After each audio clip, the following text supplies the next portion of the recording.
And welcome everybody. Hopefully I'll have some time at the end of this for some questions and answers.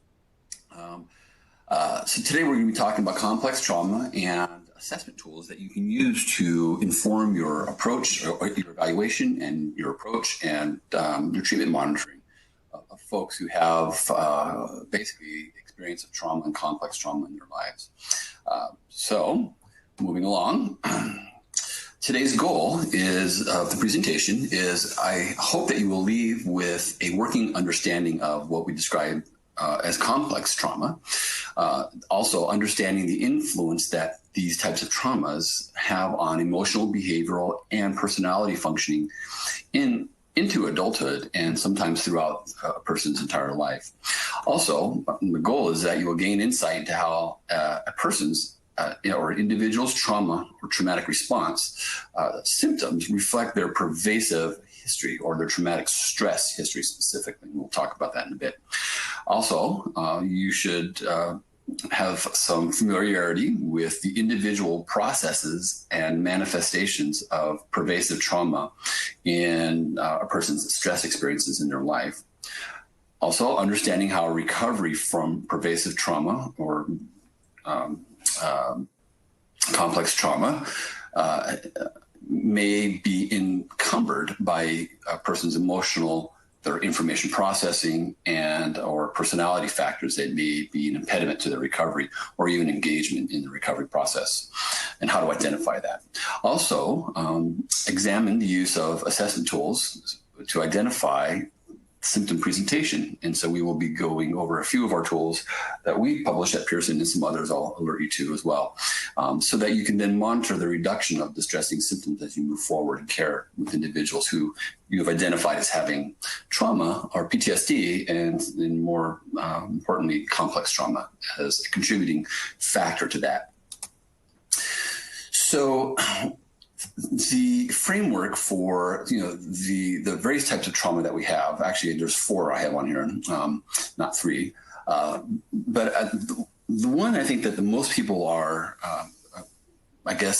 familiar with based on kind of information that's out there and events that happen in individuals' lives, and what we might describe as acute trauma. And an example of this is these types of traumas result from perhaps a single incident or a cluster of incidents that someone may be exposed to in a relatively short period of time. For example, if you're driving your car and you hit a bicyclist and then that person gets hurt or even perishes, that the image of that incident is hard to get out of one's head.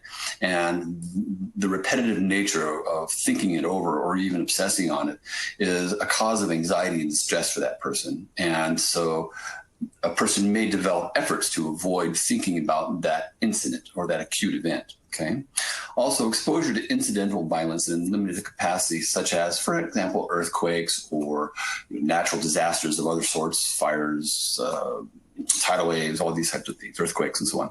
So where there's a discrete window of time where the event occurs, but it's not likely going to continue on in that person's life. But the event was significant enough where their safety and life may have been in danger.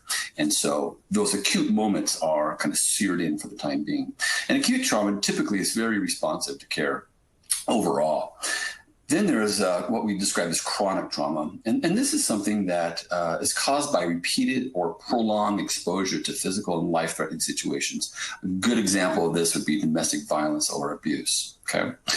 Another form of, chronic trauma would be things that you would see where society begins to fall apart and collapse, and then people perhaps end up having to leave their homes and travel to other countries and end up in perhaps less than optimal situations, even refugee camps. And so while there may not have been a moment of acute trauma, there is this kind of saturation of an accumulation of trauma or traumatic events, really, that occurs over a more drawn out period of time. Okay.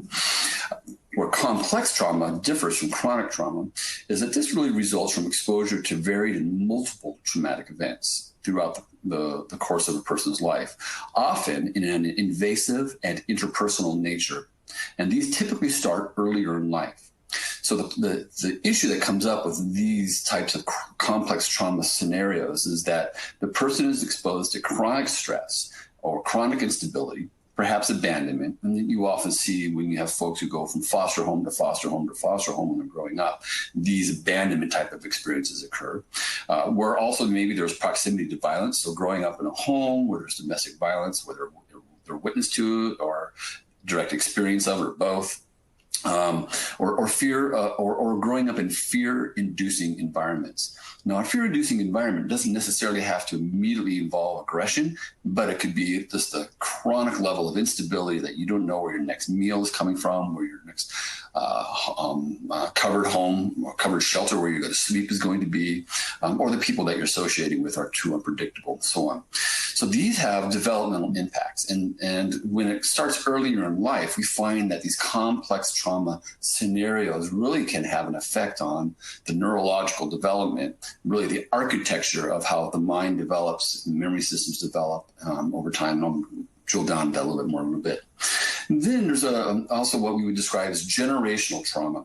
Now, this results from effects of traumatic impacts on communities and groups of people that has a pervasive impact over the quality of life of those groups that gets passed down through generations via alterations in the group's coping patterns and adaptive behaviors in response to these types of traumas. So some of the classic ones that we know about in our society are the traumas brought about by the genocide of the Native Americans in this country, for example, Trail of Tears, those kinds of events, or other societies where there has been chronic instability and war over generations and whatnot. In the case of the Native American communities, for example, the generational trauma really got manifested through the disillusion of homes when children were taken out of homes, placed in boarding schools where they're often under-supported, underprepared by the staff and that work in those places. And they just really became very difficult situations for growing up where they were rife with abuse and so on. And then you get these generations of people who are underprepared to be parents. They have kids at young ages. Perhaps substance use is involved, and so you get this complex trauma that's superimposed on this generational effects. So after 3 or 4 or 5 generations, you can really begin to see the dismantling of some of the family or social values that have been structures for them to historically to have a healthy community. So adults with complex trauma, we can also describe that as developmental trauma. And during the prior incarnation, I believe it was the DSM-4 actually, when they were looking at trying to kind of capture this type of trauma versus more of the acute types that you would often see through exposure to war scenarios and whatnot. They were really beginning to think, well, maybe we're looking at more of this developmental trauma where you get this trajectory of development that's impacted by traumatic events or that chronic stress that people were focused to. So I like to see complex trauma and developmental trauma as really the same phenomenon. So as children, they get exposed to multiple highly activating events that are often of an invasive interpersonal nature, like I mentioned. And the wide-ranging long-term effects of this exposure are part of their experience. They usually occur early in life and can disrupt many aspects of that child's development and the formation of a sense of self. So you recall I mentioned this impact on neurological development and the scaffolding or the architecture of how the mind really develops over time is impacted by these. And these typically occur over a lengthy period of time during those critical developmental phases. Thus, the idea or the concept of the term developmental trauma is applied to complex trauma. And they also have, folks who often have this, also have very high ACEs loading. And if you're not familiar with ACEs, it was a combined study with the Kaiser Foundation and the National Institutes of Health that looked at morbidity, actually medical morbidity and early death and so on because of certain behaviors like smoking or high blood pressure or heart disease and whatnot. And what they found was that the more what they call adverse childhood events that were loaded in that person's life, the higher risks they were to develop some of these medical concerns that had early mortality rates. And so what we've been able to extrapolate from the work that ACEs did was identify risk factors for those who have concerns for health later in life based on behavioral adjustments that are often associated with some of that developmental traumatic experiences. These are things such as having mental health issues in the home, or maybe having broken homes, or you have family members that are incarcerated, or there's domestic violence exposure, and these types of things, poverty, and a whole bunch of factors. So if you're not familiar with ACEs, I would alert you to that, just to become familiar with that. Also, the National Child Traumatic Stress Network has been very involved with the whole ACEs process. So what are some of the consequences of developmental stress and trauma, or this complex trauma? One is that we get the creation of what we call implicit memory experiences that are underdeveloped or unreliably developed. Well, how does this happen? There's this reciprocal feedback loop that occurs during development. So in an ideal situation, when you have an infant or a baby, if the baby smiles at you, you tend to smile back. If the baby cries a certain way, you respond to that cry with a behavior that causes this reciprocity in communication of the importance of those behaviors. So that over time, if this reciprocal feedback loop is consistent and reliable, the baby begins to learn that if I smile, I can generally predict that people are going to smile back. If I cry a certain way, I can generally predict that people are going to respond to my cry. And if I have different kinds of cries, I get different kinds of attention. So this is really the fundamental workings of how development occurs and how what we call implicit memory experiences develop. So when they're well established, these implicit memory experiences really become what we call predictive memory systems. Okay, so that I know with a high rate of reliability that when I smile at people, 85% of the time they're going to smile back. Okay, I can predict the future. And this is really important because as we begin to ingrain these implicit memory experiences, these are preconscious experiences, this allows us to have a roadmap of how the world generally works, so that as stresses or events come at us in our environment, we really have a radar to be able to predict what to anticipate is coming at us. And this is what happens when you have healthy attachment and developmental experiences.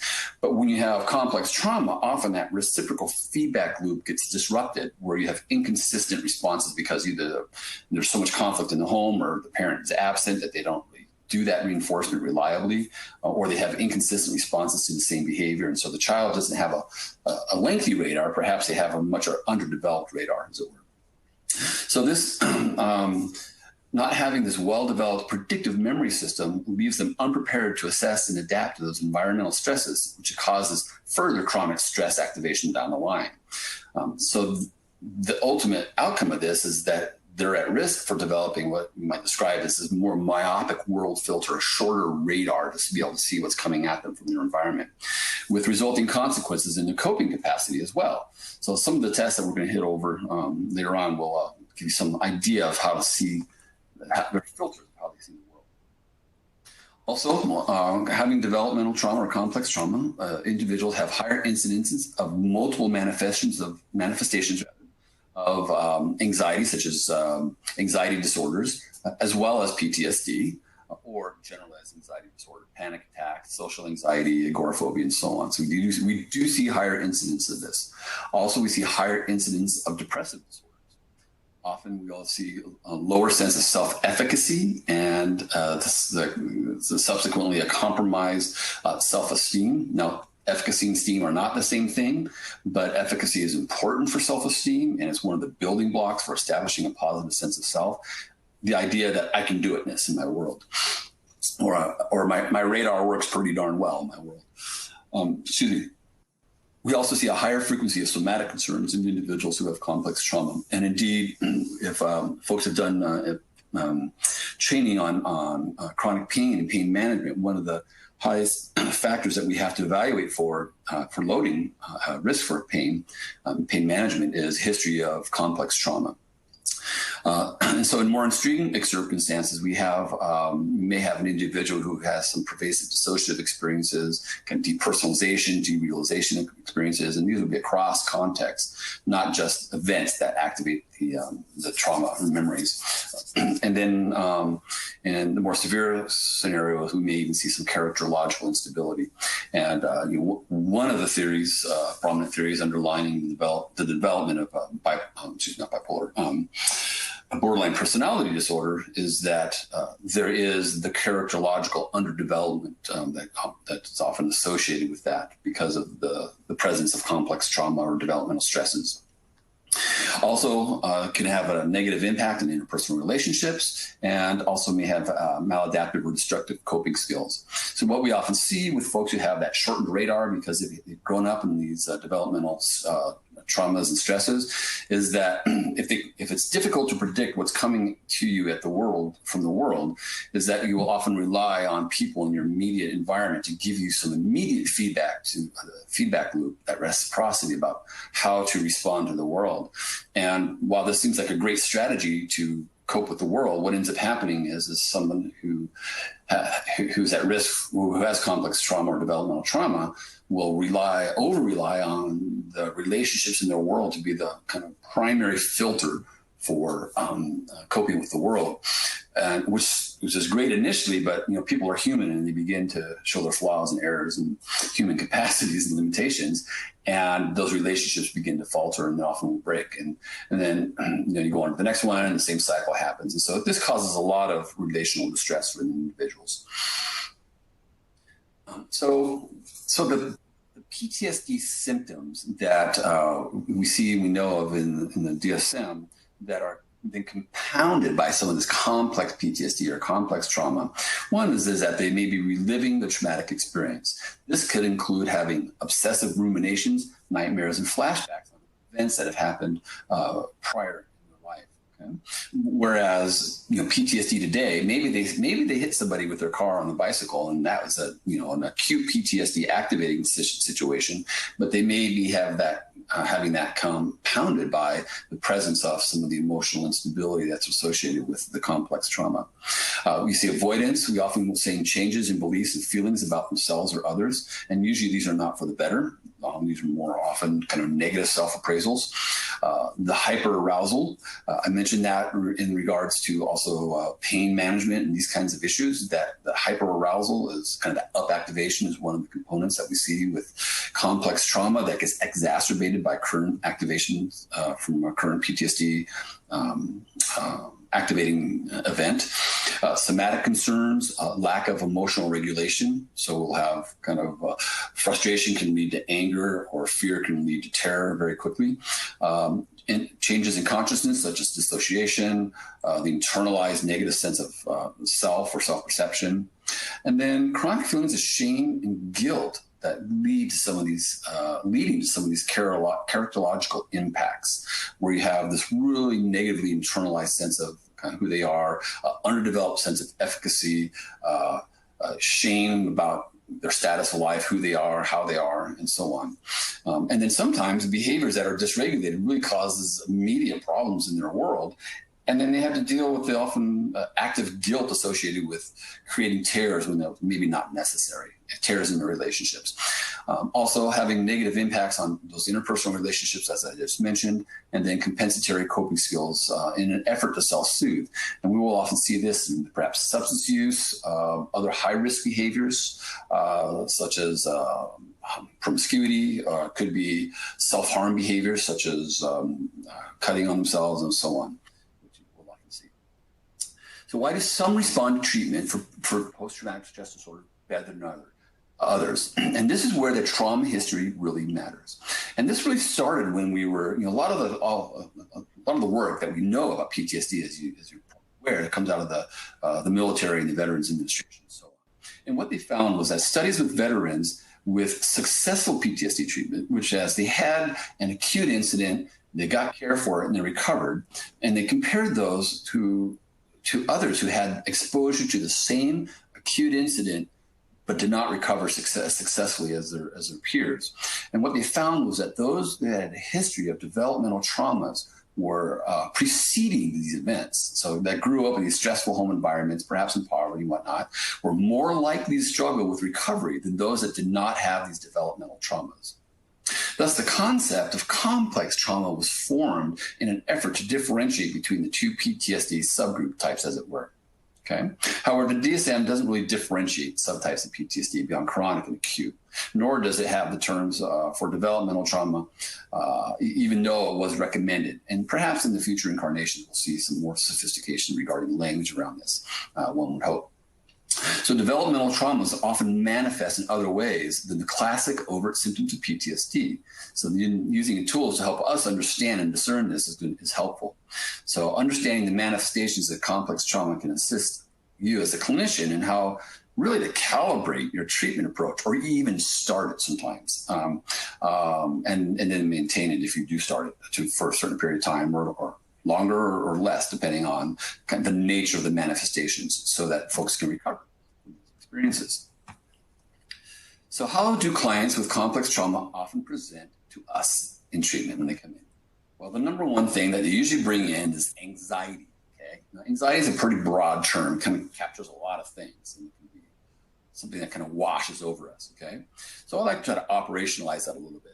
So the term chronic upregulation or hyperarousal, I like upregulation and downregulation language, because it really is a way of beginning to calibrate in your interactions with clients, and give them a kind of a calibration tool reference for how upregulated or downregulated they are. But what we see is that they're chronically upregulated. So if they have 10 nerves they have to work with, 8 of them are already fried usually. So it just takes a little thing to push them over to really get them distressed. We will often see, okay, when they're more, particularly when they're feeling more raw. We often see depression, and this is typically accompanied by demoralization, which is a construct we'll talk a bit more about in a minute. They have multiple maladaptive coping strategies often, okay? They have avoidance. They have often come to us with substance abuse issues, whether it's alcohol or other substances.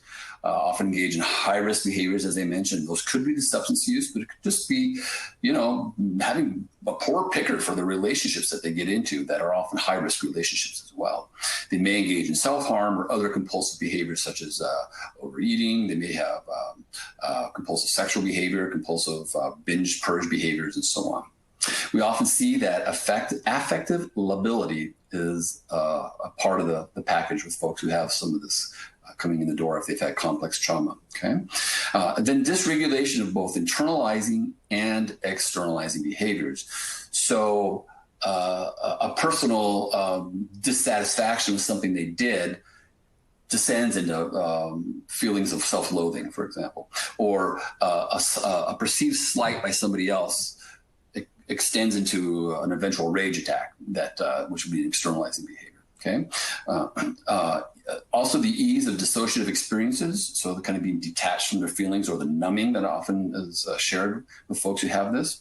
Fear and paranoia, pessimism about the future, other people, things ever getting better, and so on. Internalized and refractory shame or guilt, which I mentioned earlier. And then this idea of attachment, ambivalence, and or chaos in the more extreme circumstances. So this is that, often what we would often see with folks who had been diagnosed with borderline personality disorder, which has a higher incidence of complex trauma, is that we would often kind of have to back out of that diagnosis and really understand the person is having kind of an attachment ambivalence and developmental trauma manifestations, maybe even more so than the kind of the frank borderline personality disorder diagnosis that would often get associated with people who have complex trauma, and sometimes inappropriately so, because they really can have symptoms that cross over quite a bit. You can have both, by the way. So assessing symptoms of PTSD and complex trauma is, I want to alert everybody to the National Center for PTSD that is run by the U.S. Department of Veterans Affairs. And this is a great website because it has links to descriptions of empirically based screening instruments, self-report measures, treatment, and other resources. And I'm not going to open the webpage for you all here, but I would direct you to that. It's a great resource for vets and non-vets alike. So even though it's run by the VA, it applies really broadly. So the nice thing is that they also provide references to a variety of screeners that are kind of the early entry into, are you concerned about this may be a problem? So some of the screeners I highlighted here are the primary care PTSD screen, which is aligned to the DSM-5. It's very brief, 5-item screener for exposure to traumatic events with this dichotomous scoring. So, yes or no, a symptom response to those events. Then there's the SPAN, which is also very brief, 4-item screener with a Likert scoring. So instead of the dichotomous 1 or 0, it's a 4 level. So they have a startle. It's a Likert scale that measures on a range of scores. I think it's 0 to 4 on their startle response, their physical sensations, and when they're activated around the trauma event, anxiety, and then this numbing or dissociative type of phenomenon.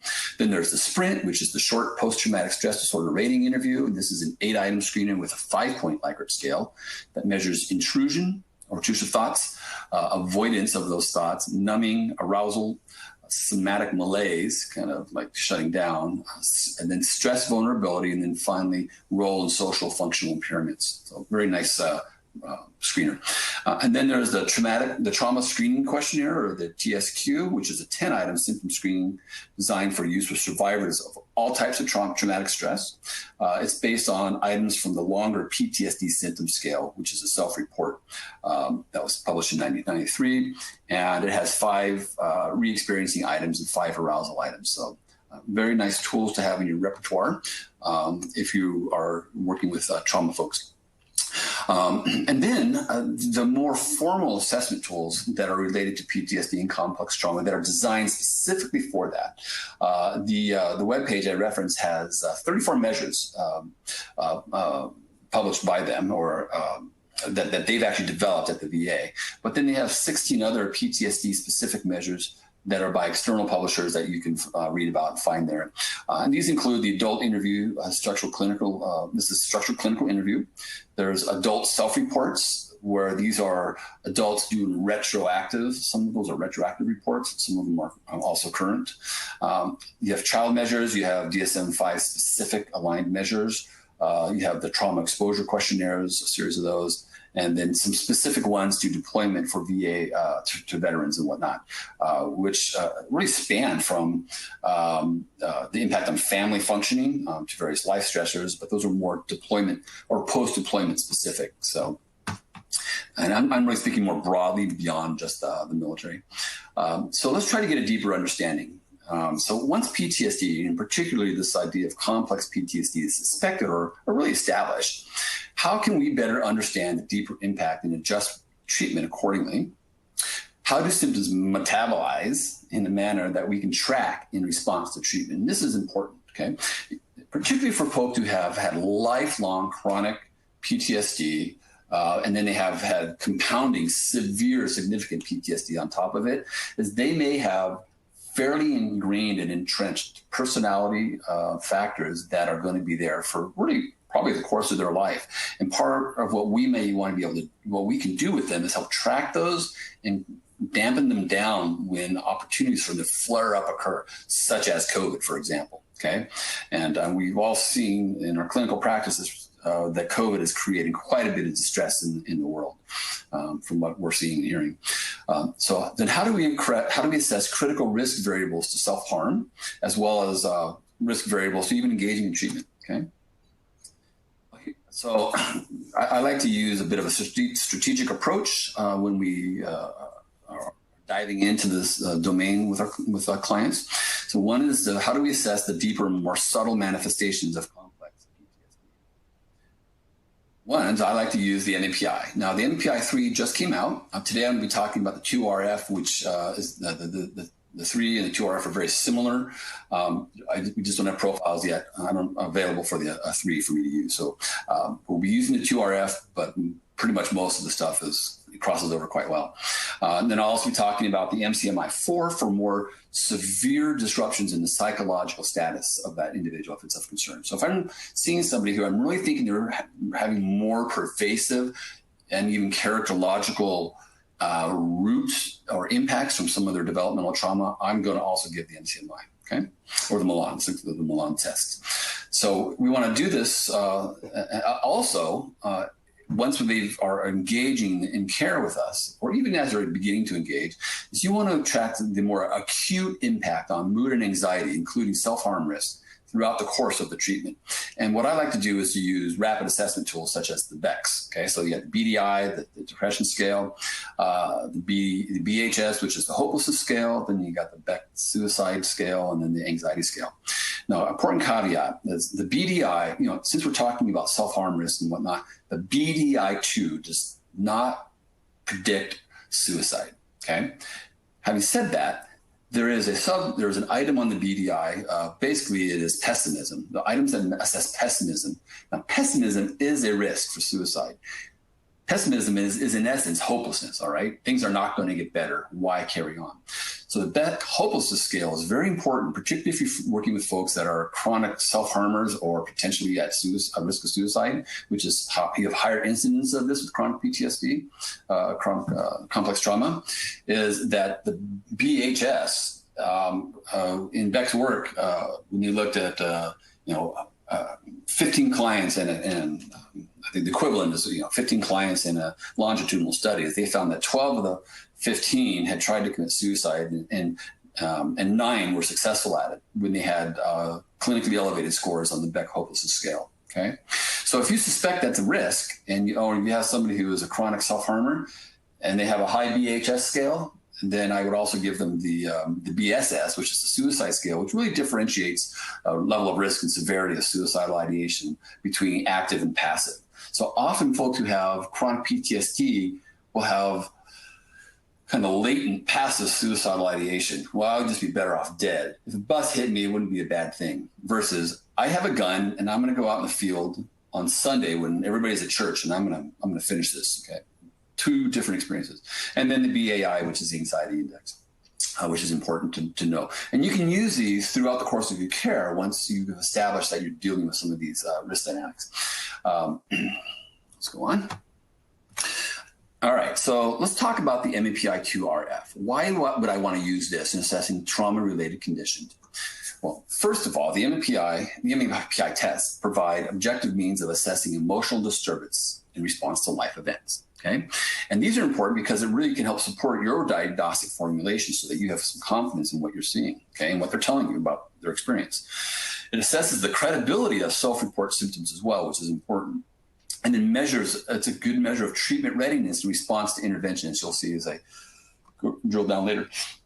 Excuse me. So PTSD and trauma-related conditions are easy to feign. So we want to make sure that what we are looking at is something that's really genuine, okay? As genuine as that can be. So PTSD, as it's assessed by the DSM, is really entirely subjective. There are often few signs of PTSD, but there may be many symptoms, such as arousal and these kinds of things. So often clinicians may never use a test for objective signs of PTSD, such as increased startle response. That's you can quantify it, but it's difficult to quantify, and it takes some pretty complicated instruments to do that. Okay, other than just them telling you that it happens. Okay, or you may see it happen. Also, actors who fake PTSD after a reported automobile accident went undetected by clinicians. So it's easy to fake. Symptoms widely are available and distributed on the internet and newspapers. And in fact, you can go to the newspaper and see, if you have these symptoms after your automobile accident, you may have PTSD. Call this attorney. Or folks who may be looking for service-connected disability may do some homework or talk to people who are disabled and regarding some of the symptoms, and they can be informed in that regard. Okay. Also, stressful life events occur frequently. So many people have experienced symptoms for a brief period without having significant disruptions or activities or disruptions in their function. Okay. Also, symptoms tend to be vague and non-specific and occur in other conditions as well, such as depression or generalized anxiety, so on. So, what we want to do is attend to the validity scales on the MAPI to assess credibility of an individual's self-report of PTSD. So what we have here is we have a sample of a study that looked at normal responders, and then those that were unsophisticated fakers or feigners of PTSD, malingerers, and then those that were sophisticated malingerers. So what is a sophisticated malingerer? This is somebody who has a kind of a set number of symptoms that they are responding to. They're coached basically on what to do and what not to do, and then they are asked to take the MMPI and avoid detection. And so the heavy line is the normal folks who took the MMPI without any feigning of symptoms, and then we have, just normal test takers, okay, who have PTSD, and then those that were asked to feign it. And so that the light dotted line are the unsophisticated fakers. And what we see is that they elevate all of the core RC scales, which are like the equivalent of the clinical scales in the MMPI-2, okay?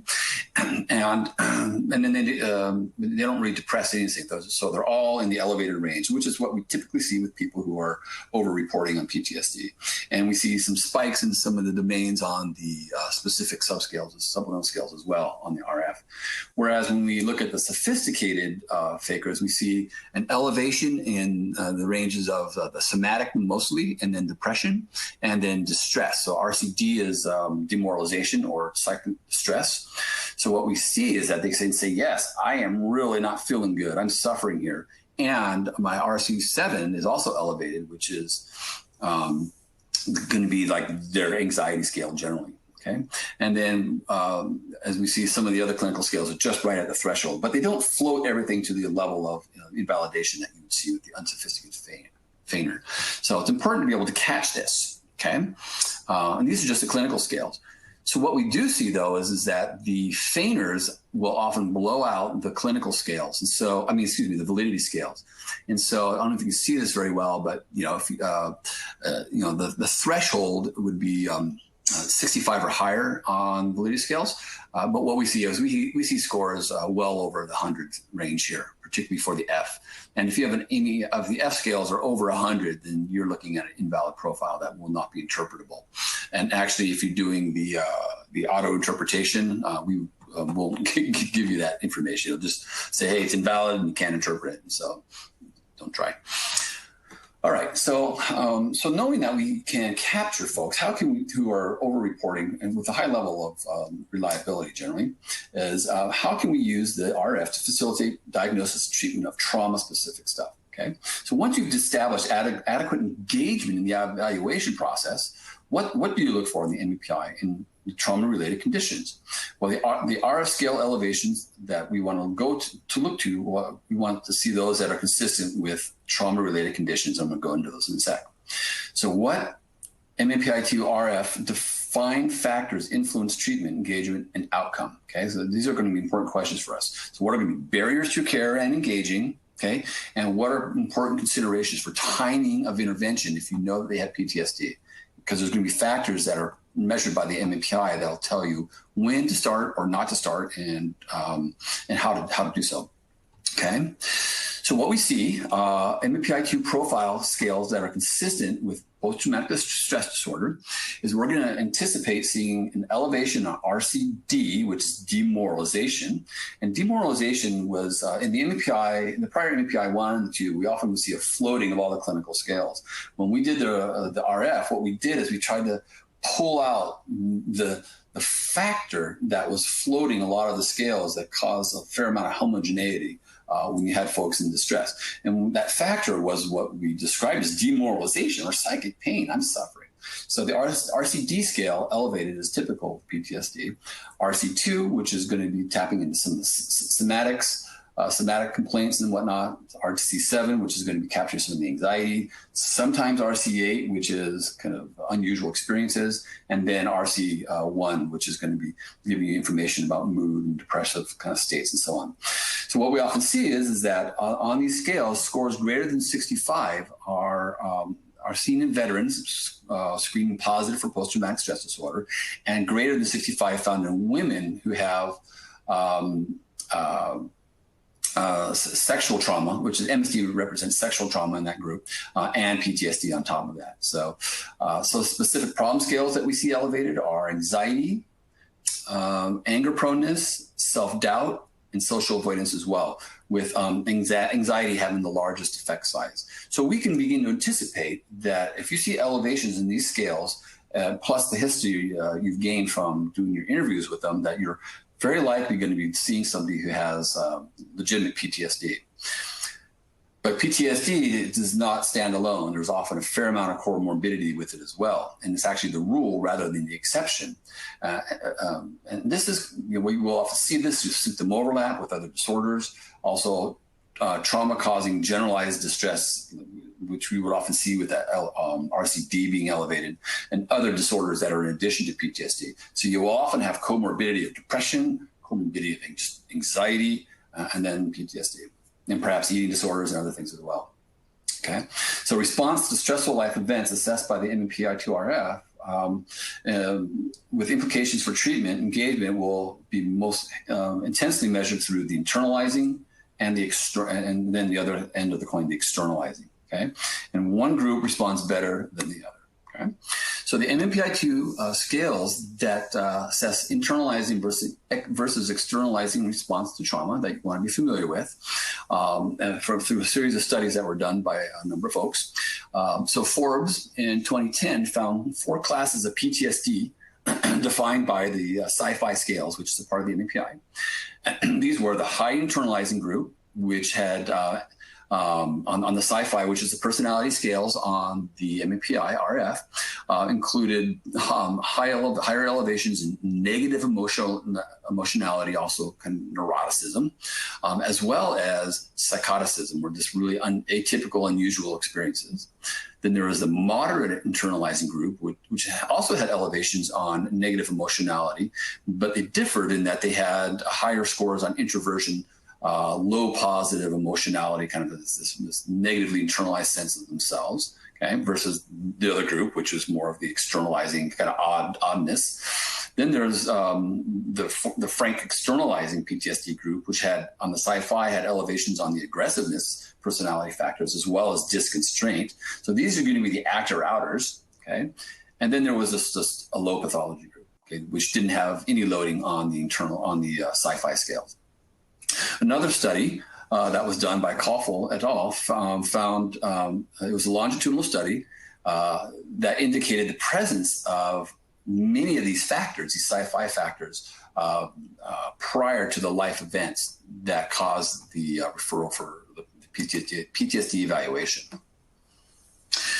In other studies, in both men and women, veterans specifically, we found that the RCD, which is the demoralization, and the RC7, which would be the anxiety, were linked to internalized comorbidities, where for the major depression and PTSD. Where the RC1 was moderately related to internalizing, the RC4 was related to externalizing. And then in Forbes 2010, found that the RC scale has defined 3 groups based on severity. So we saw one with 4, now Forbes follow up with 3 groups, where the RC3, RC4, and RC9 were more highly elevated in the severe group. And I haven't mentioned 4, but 4 is the antisocial behavior, kind of the acting out behavior group, okay? Were more elevated in the severe group, suggesting that externalizing behavior is associated with more severe PTSD. And RC9 is hypomanic activation, so you see more energy in this group. Okay, externalizing energy. And then finally, another study in 2010 by Relage et al. Found that there were 2 groups, again, externalizing and internalizing, where the externalizing were defined by elevations in the RC4 for antisocial behavior responses, hypomanic activation, and also lack of positive emotions. So just kind of this kind of negative brooding, but acting out, kind of reactive. And then the internalizing group defined by RC1, which is the somatic complaints, low positive emotions. I was reading that wrong earlier, sorry. And then dysfunctional negative emotions, and then aberrant experiences. So you're more kind of the atypical, unusual experiences for those who tend to internalize it, okay? So summary of the MMPI-2R scales overall. So if we're looking at internalizing type PTSD versus externalizing, we would anticipate that the comorbidity for depression and anxiety are going to be seen more often in the internalizing group, as evidenced by the higher order scale of emotional internalizing dysfunction, the demoralization, low positive emotions, or depression, as it were. Also, the specific helplessness and hopelessness scale, and then social avoidance, as well as the personality scales of sci-fi and negative emotionality. Okay. And then the externalizing group is where we see the highest co-loading for substance misuse, such as alcohol and other substances, as indicated by these the subscales there. Okay. All right. So some important caveats is that PTSD is a distress-related condition. Elevation on anxiety in isolation does not PTSD make. Okay. Anxiety has 5 items. So endorsing 2 items on the MBPI-2RF gives you an elevated score of 70, T70.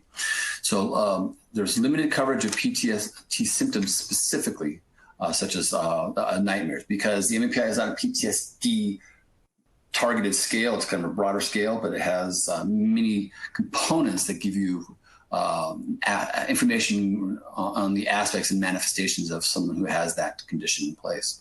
So you must have other elevations associated with internalization and distress, as I mentioned, so such as the higher order scale of emotional internalizing dysfunction and so on. So how do we use the RF in determining treatment readiness and outcome? We can use it to evaluate the approach to treatment and the impact on outcome. So I'll show you. For the identified patient, the role of distress in motivating engagement. So an immediate drop in RCD could be an early goal for someone who's coming in. Okay, the demoralization. Want to give them hope. Okay, reduce hopelessness. And then there's the usual suspects of alcohol and drug use, antisocial behavior, or disordered thinking are problematic.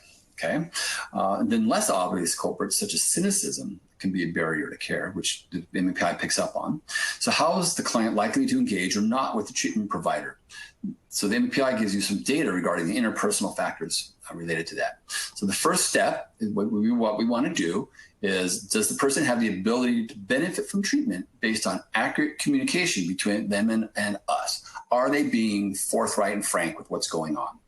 So the validity scales provide that information regarding their accuracy of their self-report. So are they cooperative? Are they minimizing? Are they oppositional? Okay. Are they exaggerating? Do they minimize or fail to report the problems? Are they under-reporting, faking good, as it were? Okay. Or do they over-report? Are they completely activating all the scales and floating them so that they get the infrequency items that they're endorsing are so high that it invalidates the test? Do they over-report severe psychiatric illnesses, over-report somatic concerns, or cognitive symptoms or impairments? So we want to be able to kind of check this out, right? So we use the MBPI validity scales to give us some of that initial data information. So the TRIN is the true response inconsistency scale. It's ruling out basically, are they reading or comprehending what they're reading, but it also could suggest oppositionality if the TRIN is over elevated. They're just not really cooperating, and it's a very fun, basic way of not cooperating. It's an unsophisticated way. Okay. Then the FR, which reflects distress and genuine severe pathology, unless it's extremely elevated, over a score of 100. So these are infrequently endorsed responses from the typical population. Okay. Now, if you see somebody who has significant psychiatric instability or concerns, you're going to see an elevated F. But if it's over 100, it invalidates the test. And then there's the infrequency pathology, psychopathology responses, which is the FPR, and these are non-credible report of symptoms that violate the social or therapeutic contract. Okay, so these are infrequent responses that you even see in psychiatric populations that have genuine psychopathology. Okay, so if that's elevated, you're really looking at somebody who's trying to look impaired. Then there's the FBS, which is the symptom validity index, and then the RBS, which is the response bias scales. And that will their scores will depend on setting and kind of the presenting complaint going, what the concerns are with that one. And then the K scale is the adjusted validity, or the KR rather. And this is a minimization of problems to basically falsely claim emotional stability. Okay. Extremely low says, they're telling you that they're really saying, I'm not holding it together at all very well. And you typically don't see extremely low Ks, but someone who's doing that may be also faking bad. So then, and then L is uncommon virtues, is also formerly known as the Lie scale. So if these are elevated in kind of significant clinical range, then you would have serious concerns about the legitimacy of the validity of the test. So from here's an example from the VA predicting treatment outcomes for PTSD condition. So this was prolonged exposure. It was a type of therapy, and then there's a cognitive processing therapy for PTSD, okay, that are endorsed by the Society for Clinical Psychology. So there's two main approaches typically the VA uses. One's prolonged exposure, and then there's the cognitive processing therapy. So veterans diagnosed with PTSD who are currently receiving care at the VA are required to be offered evidence-based treatment for PTSD, such as the cognitive processing or prolonged exposure. Both of these last 12 weeks and involve 90-minute interventions conducted by clinicians who maintain fidelity to the treatment. So it's akin to like a manualized treatment protocol. Both have demonstrated efficacy, but require adherence and commitment to the care, the treatment that they're engaging in. Okay. So who's most likely to respond to specific treatments? So consistent with the literature, those who have elevations on emotional or the emotional internalizing dysfunction scale, the RC7, which is the dysfunctional negative emotions or anxiety, okay, the STW, so they have a STW scale, the anxiety, anger, and negative emotionality, personality factor scale. Those who have elevations on RC6, RC8, and the sci-fi psych scale, and so on. I'm going to go through all these, but these are all types of clients that are likely to be recommended to care. Okay, and as you can see, there's a fair amount of representation of kind of different factors. So RC9 is the activation, kind of the psychomanic activation. RC6 is more of the paranoia. It's going to capture more of the paranoia type factors in somebody. Okay, so failure to engage in treatment so those are the most likely to be referred. Those who have that profile I showed you. But who's going to be least likely to engage? So in the VA setting, 26% of veterans referred to care produced invalid. So over a quarter produced invalid profiles based on the standard invalidity indices, with an additional 20% producing some level of non-credible reporting related to the report of somatic and cognitive complaints. Okay. Now, so keep in mind that this is compared to just over 10%, 11% of the population in general who's non-PTSD. So it's more than double PTSD folks who provide non-valid profiles. Okay, the VRIN and TRIN associated with the number of missed therapy appointments is also highly associated with TRIN associated with a failure to complete homework assignments. So these are kind of the very first two validity scales that you'd be concerned about, right? And they're a bit of they're tapping into some of the less sophisticated types of behaviors to do to create a certain response profile.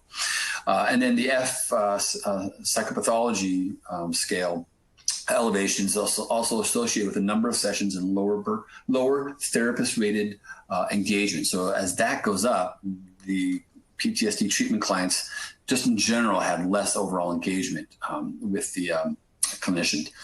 And then characteristics of those that dropped out is that those who were more severely distressed and miserable, as evidenced by higher scores on kind of the negative, the sci-fi factor negative emotionality, or the negative internalization scale, as well as anxiety, helplessness, and overall activation, which is an externalizing scale, we're more likely to drop out.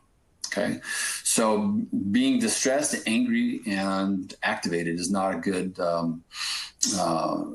mix for successful engagement over time.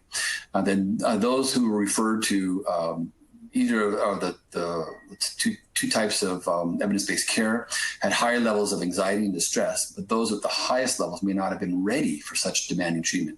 And this is really important to note, because whenever you engage in any kind of cognitive-based therapy, particularly exposure-based, is, they have to have enough motivation to be able to stay in the suffering, because that's basically what it does, is it activates a fair amount of distress, and they have to be able to ride it through and deal with some of the cognitive stuff that comes up, really, and emotional activation that comes up with that. And if the default is to get out of Dodge when that happens historically, you have to really work with them with overriding that. And so let me back up. So these scales are some indicators of the readiness for engaging in that form of care.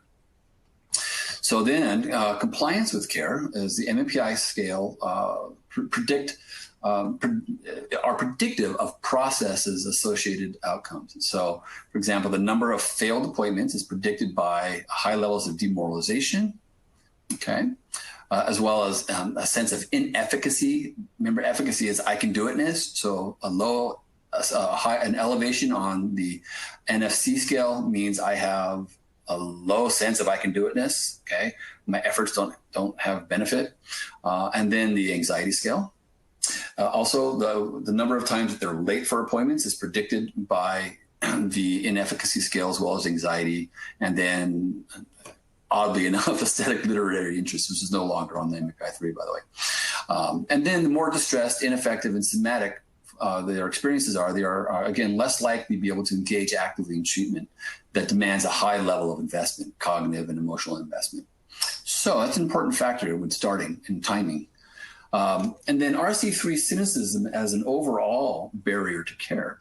So cynicism is kind of that, because it's a pessimistic view of people in the world and the future and people coming through for you and whatnot. So the degree that someone holds this is that they tend to have a misanthropic, negativistic, or mistrustful worldview. Okay, as the elevation goes up. And the research, empirical research, is primarily in the area of behavioral medicine and also police misconduct, not surprisingly. So there's also emerging evidence that cynicism can serve as the overall barrier to care. So, if you don't believe in people, that it's going to prevent your engagement in treatment and inhibit that therapeutic alliance with that provider, because you just don't think they got it. Okay? They're not going to be able to help you. It's also RC3 independently, beyond the stigma or attitude towards other mental health care, predicts access to needed health care overall. So, people who have high elevations of RC3 tend not typically to show up in care because they don't think it'll work for them. So being broadly mistrustful and non-self-referential impedes their ability to receive treatment is helpful to them, and view it really, they view the provider as motivated and they don't typically think that the provider will be able to help them through the treatment engagement process, if they even want to engage it at all. So RC3 is a pretty important indicator of treatment engagement for folks with PTSD. So summary for treatment implications is the MMPI-2 can help address patients' willingness to engage in care through, as evidenced through the validity scales that we went through. Also, accepting the social contract and the therapeutic alliance by reporting conditions in an open and accurate manner. So how transparent, authentic are they presenting themselves to us, which is going to be very important in their care.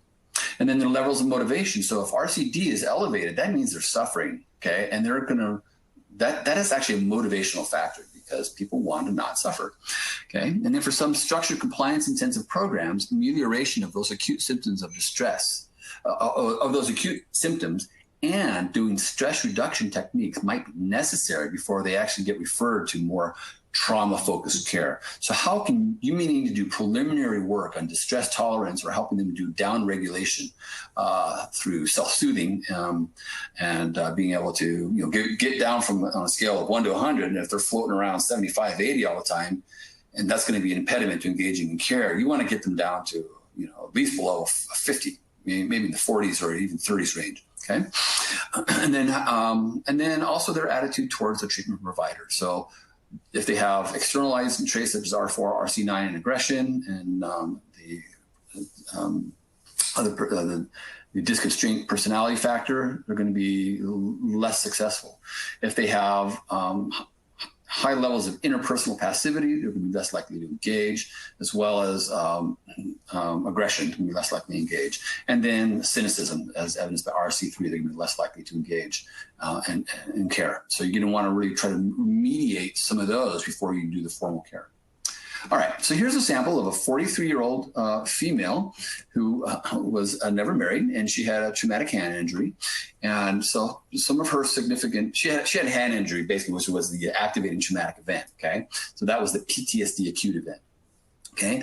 But she has other symptoms, including significant avoidance and social avoidance, as well as hyperarousal. When we did the history, we found that she grew up in a high-tension family and felt constantly under stress or duress with a general lack of environmental stability, per her report, that she came from a lower socioeconomic community throughout her formative years, and her parents were a part of that, the struggles living in poverty, basically. Her father was reported to be an alcoholic and was also physically abusive, and she not only experienced it but witnessed it, and she lived with this until she was 9 years old, upon which time he left. Unfortunately, her mother blamed her for her father's leaving because she just did.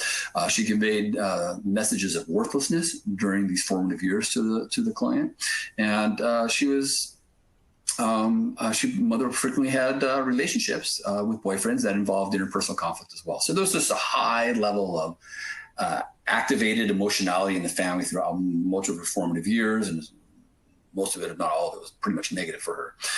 So she was also subject to chronic invalidation by her primary caregiver and never felt of value in the constantly revolving family constellation. So not a real pleasant picture for this woman as she was growing up. And now she has this event, okay? So this is her MMPI profile. And so when we look at the I don't think, no, I thought I had a, yeah, sorry. Here's the validity indexes. So as we can see, her score is within the range of folks who have, this is a clinical comparison group, I believe, okay? But her scales, while they're elevated, particularly the Fs and the F psychiatric is more elevated, they're within interpretable range. So we would conclude that what client is saying that she's in distress, as indicated by elevation in some of her atypical experiences, but that is not an invalid profile. Okay, so then when we look at her higher order scales, we see that she's highest on her internalizing emotionality scale. Okay, so this is off the top, as we begin to kind of lean into what this client's presentation is we're seeing that she's going to be an internalizer by and large, okay? We also see that she has elevation on RCD 1 and 2, okay? So this is going to be indicating her level of kind of emotional distress, her level of a lack of positive emotionality, okay? And then we see an elevation over here also on RC. I think this is 7 as well, okay? So this profile tells us is that she is experiencing a fair amount of internalized distress, as most evidenced by what we would typically describe as kind of the lack of positive emotionality you often see with depression, as well as probably some of the anxieties as well. Okay, and so then when we look at her somatic cognitive scale, we see that she has an elevation on almost all of the scales that measure the various components of kind of those somatic manifestations. Okay, and then in her interpersonal scale, we see that she is also activated on several of the clinical scales in that domain, which suggests that she tends to be more withdrawn from engaging in clinical, in an interpersonal activity with others. So we have somebody who is coming to us now. She's presenting as an internalizing individual. She has a high level of distress. She tends to have a lot of somatic concerns related to her distress, and that she tends to keep to herself and go internal with her concerns. Okay. And we do not see that she's very high on her externalizing scales. So she's not really acting things out, but we also see that her interpersonal avoidance and so on, her removal from folks and going internal is further amplified by her representation on these clinical scales as well.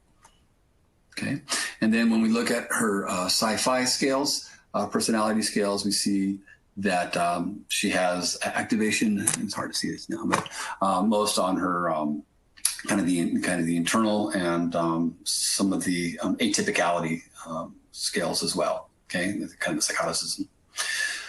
So the nice thing about the MMPI is it'll give you a nice summary of the findings of the scales, and consistent with what her history is that we see that she has a lot of activation as I kind of walk through those clinical scales, but it'll also give you it has embedded critical items so that if if suicidality or mentioned or thought of that is endorsed at all, that'll show up here.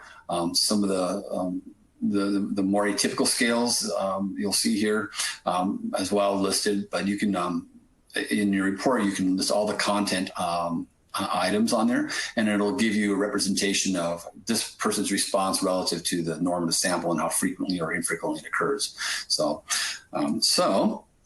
But now, since we're talking about complex trauma, we have from the MAPI a profile where the individual is demonstrating some distress and internalized distress, okay? And but with complex trauma, we often will see that this has more characterological impacts as well. And so with that, we could follow up with the MCMI, Moran, to give us more nuanced information about this person's manifestation of behavior. So we're going to blow this up a little bit. Okay. Oops. So with, sorry, screen got too big here. Sorry, folks. Okay. So with the Moran, what we see is that it also has validity indexes, but it's not as comprehensive as the MPI, but it can be complementary. Okay, so based on this person's profile, their validity scores are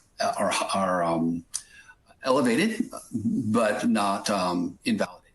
Okay, what we find is that she has a high level of disclosure on her validity scale, her disclosure validity scale, as well as debasement. Okay, and very low on her desirability. Okay, so what this is telling us is that she's sharing her distress. Okay, it's clinically elevated, but I see this in complement to the MMPI validity scales also being elevated, but not invalidating the test. Okay, so then when we begin to look to the clinical items or scales rather that give us some more nuanced information about how she, like I said, metabolizes her world, what we see is that she represents very high on avoidance and melancholic, and melancholic with kind of a masochistic or self-deprecating feature to it, as you can see by the masochistic scale below,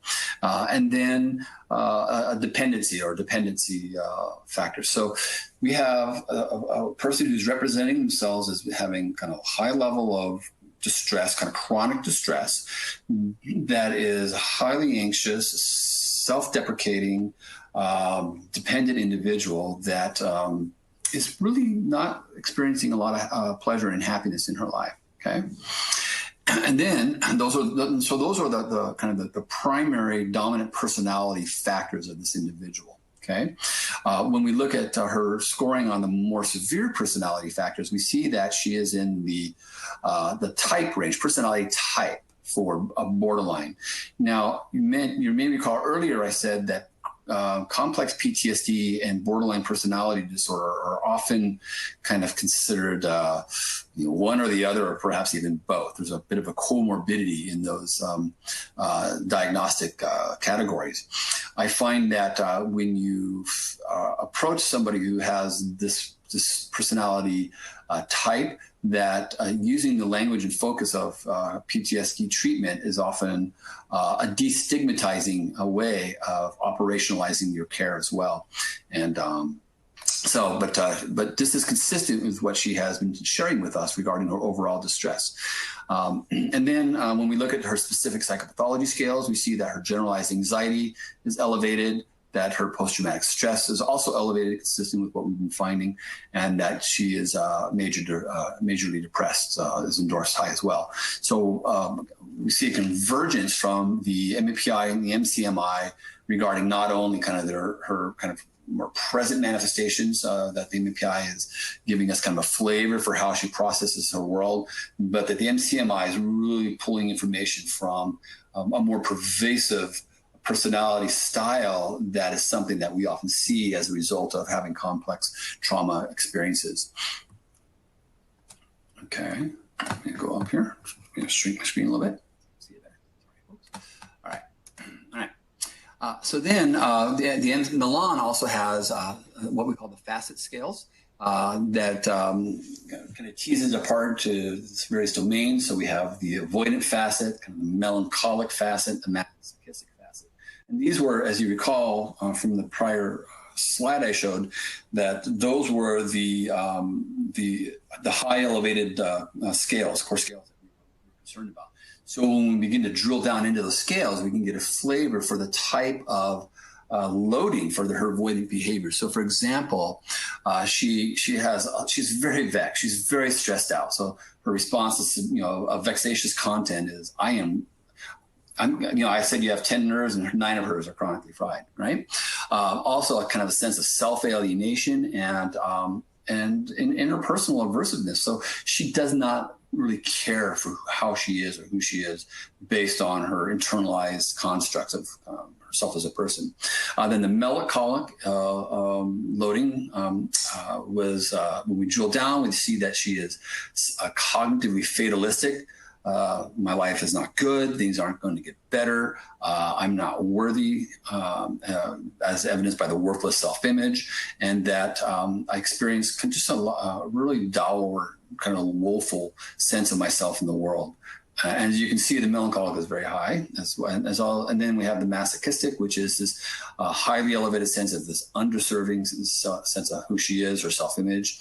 And then in what we describe as inverted architecture. So she's really not, should not see herself as providing pleasant content into her life experiences, that she is really in a very miserable place, and chronically so, and is temperamentally dysphoric. So on top of her PTSD, she really brings to her acute PTSD, she really brings to this picture this kind of developmental moroseness, really, about who she is in the world and her life experiences. And then Dr. Grossman has created a facet scale that kind of lets you compare where this client represents compared to the normative samples and the data analysis that he did on kind of what we would describe as basically the loading for I'm having a brain freeze right now. Sorry. The percentiles rank of where they load compared to the normative sample. So, and then, as I mentioned, there are a series of rapid assessment instruments that you can use to integrate into your care. So the BDI is you can consider the possibility that this trauma sample is at immediate risk for the BSI, BDI2. Wait a minute. This is the BDI. This is immediate risk for suicide. Remember, it doesn't predict. Even though they say, I would like to kill myself, that is a concern, right? So I would be following up with something else. She scores as very clinically elevated on depression, which is consistent with some of her personality and structure, okay? And the BDI allows you to what it does is it provides a listing of where they rank themselves on severe to moderate to mild symptoms and minimal. So for example, severe is I am so sad and unhappy that I can't stand it. I feel my future is hopeless and I will only get worse, and so on. So it provides kind of nice narrative for you to then follow back and work on with the individual. But because we're concerned about suicidality and suicide ideation, and her hopelessness item was elevated, I'm just going to go ahead and give her the BSS. Okay. But what we see here is that on the Beck suicide scale, that she self-reports low. Okay. So the items that she endorsed is, I have a weak wish to live. I have no wish to die. So remember I said passive versus active. A weak wish to live would be described as a passive suicidal ideation. And having no wish to die is a negatively scored. So that's a negative to have an active suicidal ideation. So you can get a flare for the risks of actual suicide action or parasuicidal behavior with the BSS. And so you can use this periodically throughout the course of your care. It just takes 10 minutes to take while they're in the waiting room, or even before. You can send it to them remotely before they come in. And then remember the Beck, the hopelessness scale is a predictor of suicidality, but we kind of got this out of order, I think. But she is also representing herself as being clinically elevated in hopelessness. And this is consistent with what we saw with the MPI RCD scale, with her sense of demoralization. So if I have somebody who's that high and I see the BDI is elevated and the hopelessness is elevated, I wouldn't keep giving them the MPI to see if the RCD is declining, but I would give them repeated measures of the hopelessness scale, particularly to see if her distress is going down, and then also giving the BDI as well. If any more content comes up around suicidal ideation, I may follow up with that one as well. But right now, I see a lot of distress. I don't see suicidal ideation, so that's a relief with this client. Okay, and then also you can have endorsed items will be printed up for you as well with the hopelessness scale, so that you can go in and really follow up with the specific items. For example, my future seems dark to me. I just can't get the breaks. There's no reason I will be here in the future. The future seems vague and uncertain to me, and so on. So really get a flavor for that hopelessness. Okay. And then there's the anxiety inventory and the BAI. And so the trauma sample tends to endorse the following subjective and panic-related symptoms based on the BAI. So, for example, unable to relax is moderately elevated. Fear of the worst happening was moderate. Just nervous, she rated herself as severe. I'm always nervous, so on. Scared, fear of dying, moderate, and so on. Okay. So, anxiety is a high level of negative cognitions, but often has some positive cognitions as well that tend to be more elevated than people who have depression, which have a high level of negative cognitions and a low level of positive cognitions. And so you can really kind of get a sense of the spiral they can fall into when you have depression. So to summarize, is complex trauma can occur when extreme developmental stress and trauma is present during those formative years. Complex trauma can confound, exacerbate, and perpetuate symptoms and manifestations of later discrete traumatic events. And, and particularly these days with COVID, having to interact with people interpersonally or restrict that, or when people refuse to kind of acknowledge the risk to somebody who has PTSD or chronic PTSD, it can be very activating for them.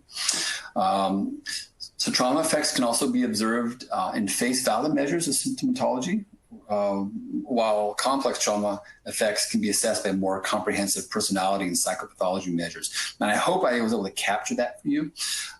So there's the face valid versus more of the pervasive psychological personality variables that you can tap into with the RF and with the MAPI and the MLONs. So both of those are good measures, I believe, to assess the more pervasive residual impacts of that complex trauma that it has on an individual's function and overall coping and adjustment. But that you can also follow up and integrate rapid assessment tools such as the Beck scales to track reduction in that acuity of critical emotional behaviors and behaviors in order to really reduce risk of self-harm, reduce demoralization and hopelessness, anger and depression, and so on. And because they are rapid assessment instruments, they can be used repeatedly. We don't care about a test, retest, factors on those. We actually want them to know the items so that they become familiar with what you're focusing on in the course of your care with them. All right. With that, we have a few minutes for questions. Do we have any questions? Yeah. You mentioned actors who fake PTSD. Can you hear me okay, Pat? Yeah, I can hear you great. Okay. It's a research article. So could you cite that, please? Oh, goodness. Well, my own dissertation was on that. Roger Green has done a lot of work on this. There's it's been a while, sorry, but there's the Kentucky group, MMPI Kentucky group. There's a research group that does a lot on malingering with the MMPI. So in the absence of having some of my references handy, what I would do is I would look up malingering on the MMPI, okay, or over-reporting on the MMPI. And Rogers is the name, is one of the names. Richard Rogers has published quite a bit on this, and it's a good start resource for this, kind of go-to starting resource. And then you can go from there. Yossi Ben-Porath has done his own work on this. But I can tell you my research was, my argument is that you can, most of the people who were studying faking on the MPI, either good or bad at the time, were just saying, we want you to look mentally ill, or we want you to look crazy, we want you to look, unstable so you can get hospitalized. It was these kind of general, broad instructions. And so people would basically have their biases or stereotypes about mental illness, and then they would take the MMPI to look quote unquote crazy, and then they would just blow all the scales up. And it was very successful at catching that. So my argument was, Ziskin and Faust is another. Ziskin, Z-I-S-K-I-N, and Faust, I think it's F-A-U-S-T, did research on this as well, on malingering. But they basically said, look, you can get symptoms of the DSM all over the place, or you can, your attorney could coach you on how to take a test based on their familiarity with it. So what I did is I gave very specific symptoms that were to the DSM, the minimum criteria required, and I had them take the test. And I found that folks could malinger at a higher, this is with the MAPI 2, by the way, so this is kind of outdated at this point, from the RF and the 3. But they were able to get away with malingering at a much higher rate. As high as for depression, it only caught like 30% of them, 33% of them.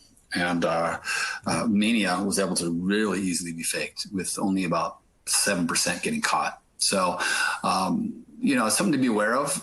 That was a while ago, and I think there's been some adjustments. There have been adjustments to the validity scales to capture some of these biases. So I hope that's helpful. All right, thanks. What tests or specific scales can be used to better differentiate the hypomania of bipolar 2 versus PTSD? And further, what tests and scales can better differentiate hypomania and a cluster B personality disorder, i.e. borderline and narcissistic, et cetera? So, the hypomania is an activation scale also. We call it activation. And so, what you typically see with somebody who is more of kind of the bipolar is they will have activation on the 9. They may also have activation on 8. But what you may see less of is activation on RC scales, RCD 1 and 2, typically, because, you don't often, you may not have the same level of kind of the somatization and the distresses they would have unless they get really unstable. So what was the rest of the, can you read it again, Paul? It was it was a big question.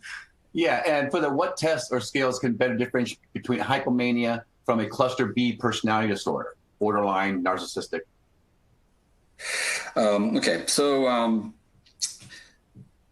so the other thing that you would probably not see as elevated with the hypomania versus the personality scales is you would see the sci-fi scale of kind of the negative emotionality component to the sci-fi, as well as you may also see the psychoticism activated with the particularly with the borderline, and you may see the the negative emotionality and the anger kind of proneness one. Active anger activation personality scale, more elevated with the cluster B personality. Also, the on the higher order scales, is you're going to typically see kind of reverse presentation. So the borderline would probably have typically have more of the internalized factor scale activated, whereas well, actually, you may actually have both. You may see kind of this a V kind of pattern where you have internalized distress as well as activation, some of the externalizing with the borderline, but you would typically tend to see less of the internalized with the narcissist and more so with the in the activation higher order scale. The externalization higher order scale. So that would be a pattern I would look for typically. So. Okay, thanks, Matt. Next question. We are at time. If we didn't get to your question, we will email you a response as soon as we can. Thank you all. Oh, I think we have 5 more minutes. No, we have about 2 more minutes, and so it's going to cut off. All right. All right. Talk to you later. Bye.